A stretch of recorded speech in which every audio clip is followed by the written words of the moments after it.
Okay, let's unpack this.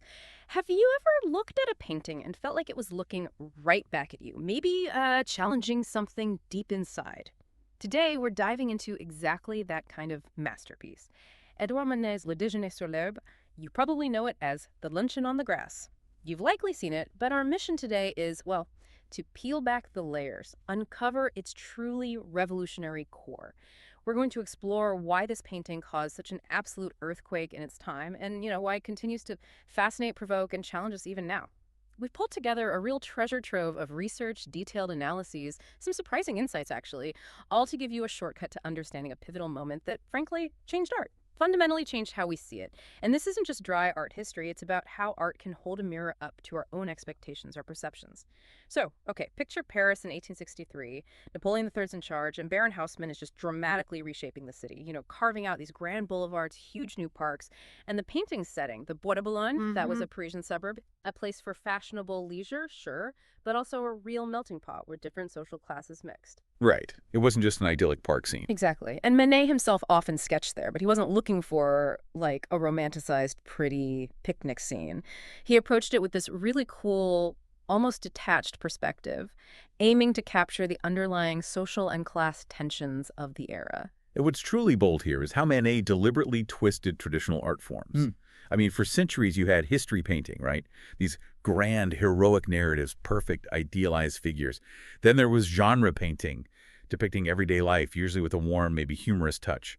Manet took a composition inspired by an old master, like Raphael, his Judgment of Paris, specifically, but he applied it to this utterly ordinary, approachable, frankly scandalous scene.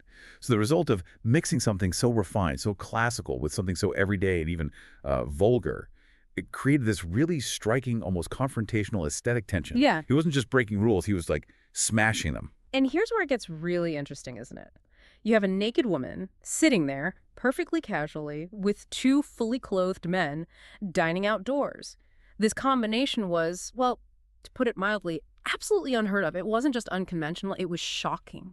Precisely. And the key is, the naked woman isn't Venus or some mythological goddess or a religious symbol. She's clearly just a woman from ordinary life, contemporary. Yeah. And the men, not classical heroes, they're gentlemen in top hats, Parisians. But what truly amplified the shock was her gaze, direct, unashamed. She looked straight out of the canvas, directly at you, the viewer. And this directly challenged the traditional male gaze of the Parisian middle class. That expectation that a nude was just there. Passively. Exactly. They're passively for male viewing pleasure. Instead, she completely subverts that passive beauty.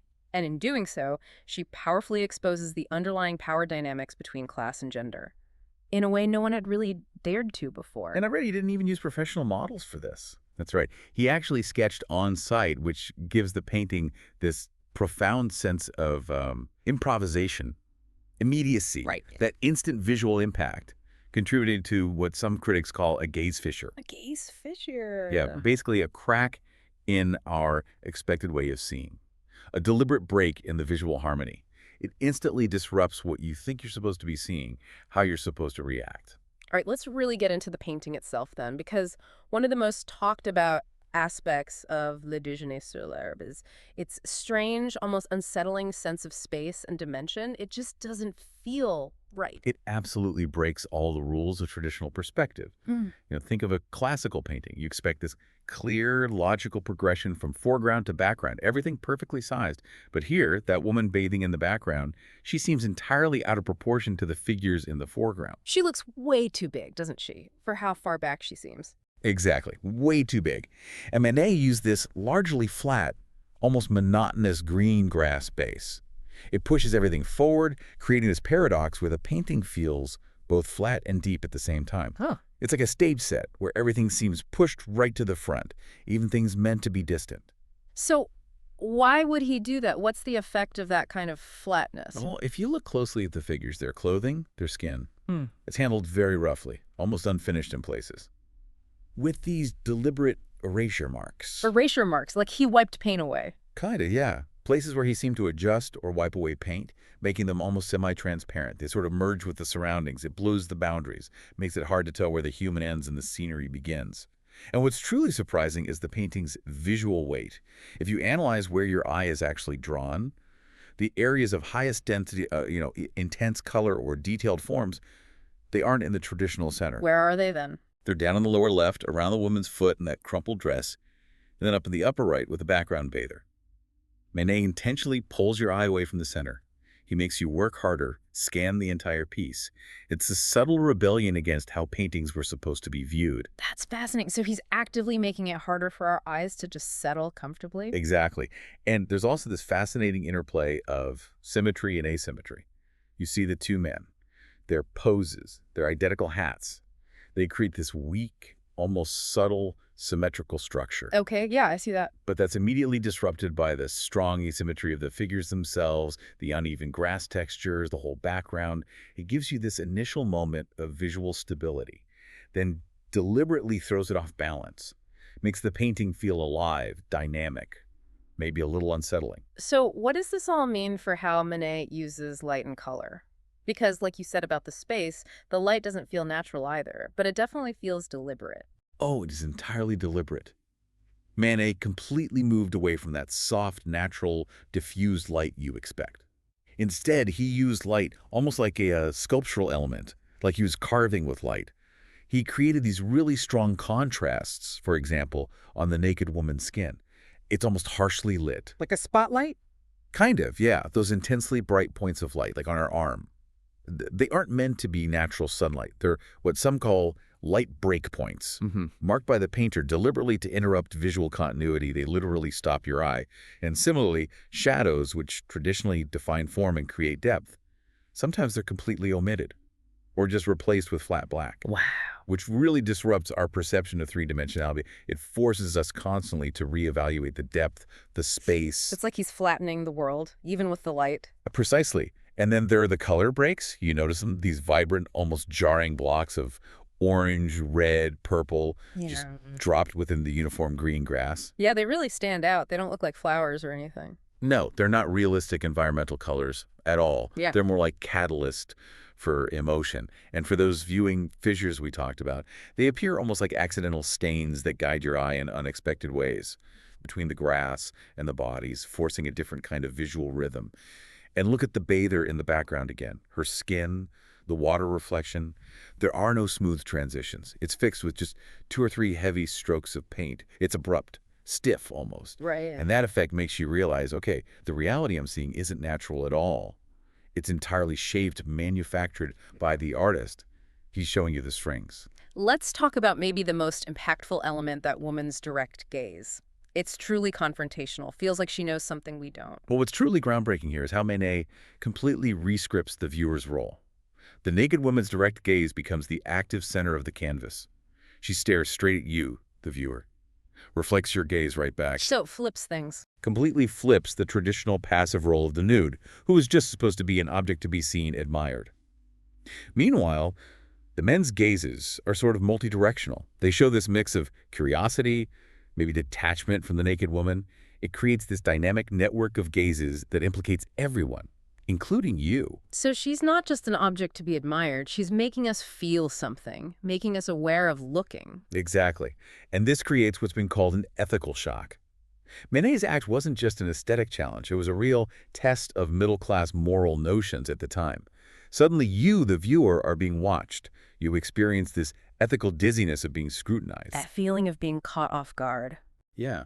Like you're suddenly realizing you're being judged by the painting itself rather than just observing it passively. This transforms the act of viewing into an ethical event, a struggle between your own self-awareness and societal norms. And eye-tracking studies actually confirm this. Your eyes don't just move smoothly across the canvas. Instead, they jump erratically. Between the nude parts, the grass edges, drawn by those color breaks, those compositional nodes we talked about. So the viewing itself is fragmented. Right. It becomes a series of fragmented events. Each pause, jump, or even rewind your eyes make emphasizes the act of viewing itself. It's an active, not a passive experience he forces on you. So what does this all mean for our position as viewers then? How does this painting change how we see art and maybe even ourselves? It really delves into what we might call body politics and viewing position. I mean, presenting a nude woman, a contemporary woman, in such a public, everyday setting. it triggers immense tension around class, around gender, around the very concept of public space versus private space. The combination of the nude and the gentleman reveals that your viewing position isn't just about what your eyes see, it's also a social stance. How so? It forces you, standing there before the canvas, to ask yourself, okay, under what social role am I viewing this? How does my identity, my class, my gender determine my right to look? It's not just about what you see, but who you are when you're looking. It makes the whole act self-conscious. It's clear that nothing in this painting is accidental then. The objects, the environment, they aren't just props. They carry really deep meaning, don't they? Absolutely. Manet embeds layers of social symbols that really require, cultural decoding. Take the hats and clothing. Yeah. The men's top hats, their formal attire. They clearly symbolize the distinct gentlemanly class, and that directly contrasts with the woman's loose hair, her exposed body, which acts as this profound provocation against class norms. And her clothes are just piled up on the ground. Exactly. Her casually placed hat and coat on the ground further enhance that tension between the nude's identity, social expectations, and maybe personal desire. Even the picnic itself seems loaded with meaning. It's not just lunch. Indeed. Yeah. Then you have the picnic props right there in the center. The fruit, the bread, the wine. They're not just picnic items. They carry these powerful implications of a kind of shared private desire triad. The vibrant, juicy fruit suggests a sensual connection, maybe resonates with the female nude, while the wine symbolizes public consumption, social ritual. Even the natural environment is symbolic. In the 19th century, nature often symbolized purification, a sort of spiritual escape. Right, getting away from the city. Exactly. But Manet uses this same natural stage for absurdity and discomfort. That uniform green grass clashing with those artificial color blocks seems to proclaim that nature is no longer sacred. Instead, it becomes just a backdrop for the gaze fissure, for that unsettling feeling. And finally, the setting itself, the Bois de Boulogne. As an urban-edge suburb, it existed in this interesting in-between space, not quite public, not quite private, a liminal space. Liminality, that in-betweenness. Yes, and Manet brings that liminality onto the canvas. He emphasizes that viewing itself exists in this public-private duality. You're drawn into a private nude gaze, but you're simultaneously placed in a public scene observation. Yeah. It creates this dual, slightly uncomfortable cultural experience. Given all that, it's no surprise then that this painting's immediate reception was, well, explosive. It must have been quite the spectacle. Oh, it was an absolute scandal. It was rejected by the official 1863 Paris Salon, the big art show of the year. So it was shown instead in the Salon des Refusés. The Salon of the Rejected. Exactly. The exhibition specifically for rejected works, and viewers were extremely offended, especially by the nude at the table. Some critics ridiculed the woman, called her a lost prostitute. Newspaper reviews focused almost entirely on moral decay and what they called poor painting technique. They completely missed or ignored its revolutionary gazing structure. They just couldn't get past the initial shock. But as often happens with revolutionary art, the academic world eventually caught up, didn't it? The perspective shifted. Indeed. Slowly but surely. In the early 20th century, you had art critics like Théodore Duret starting to affirm Manet's innovations, but mostly focusing on color and composition from an aesthetic viewpoint. Then a huge shift came in the 1970s. Michel Foucault, the philosopher, in his really influential work, Manet's Moment, elevated the painting, called Manet a breaker of viewing structures, someone who completely changed how we understand the relationship between the viewer and the artwork. Foucault really zeroed in on that gaze aspect. Absolutely. And more recently, feminist and post-colonial studies have added even more layers, revealing its complex gender and social tensions. For example, by analyzing the black maid in Olympia, Manet's other scandalous painting from around the same time, as a multi-symbol for viewing and being viewed within this broader context of power and representation. So how do contemporary scholars view this radical piece now? Has its meaning continued to evolve even further? Oh, absolutely. The conversation keeps going. Some contemporary scholars see it as a kind of precursor to what they call the visual culture factory, arguing that it reveals early forms of commodified viewing within emerging capitalist society, how images themselves become products to be consumed. Others focus more on viewer role splitting. They put it in dialogue with postmodern theories like Lacan's mirror stage. The mirror stage, that idea that our sense of self is formed by seeing ourselves reflected. Exactly. The idea that our sense of self is partly formed by how we see ourselves reflected in others or in images. And Manet's painting really forces you to see yourself and your role as a viewer in that mirror. It makes the act of looking self-aware. And what about those theoretical frameworks that really helped us decode it? You mentioned Foucault. Yes, Foucault's concept of the gaze fissure is absolutely crucial. He emphasized that Manet made viewers realize the canvas isn't just a transparent window onto a scene. It's actually made of breaks and obstacles, where text and image, subject and other, past and present, all converge and collide. It's a painting that makes you aware of the act of seeing itself. Precisely. And then you have someone like T.J. Clark looking at it from a class perspective. He argued that the painting profoundly transformed this idea of middle-class outdoor leisure into a stage for class gaze, making the act of viewing itself a mechanism of class reproduction, a way social hierarchies are subtly reinforced. So it's safe to say Le Déjeuner sur l'herbe is far, far from just a simple picnic scene. It's a truly complex viewing machine, still operating on us today. That's absolutely right. I mean, to briefly recap, we've really uncovered how that specific Parisian social context, the class tensions, how they gave the canvas this unique explosive power. We've seen how Manet completely rearranged the image structure, playing with plane and depth, symmetry and asymmetry, that surprising distribution of visual weight. His radical use of light and color with those intentional breaks became this catalyst for emotion for those viewing fissures. And the challenging gaze interaction, the naked woman directly confronting the viewer, that fundamentally rewrote our role, turned passive observation into an active, even ethical event. Yeah. And finally, all those layers of cultural symbols embedded in the attire, the props, the environment, they all combined to create this profound social viewing scene. What's really fascinating here is the painting's journey, from that initial shock and rejection to its profound theoretical reinterpretation by thinkers like Foucault.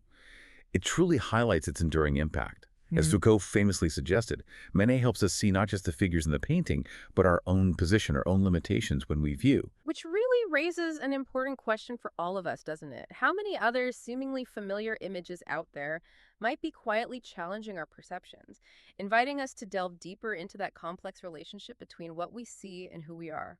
What other deep dives are waiting for you?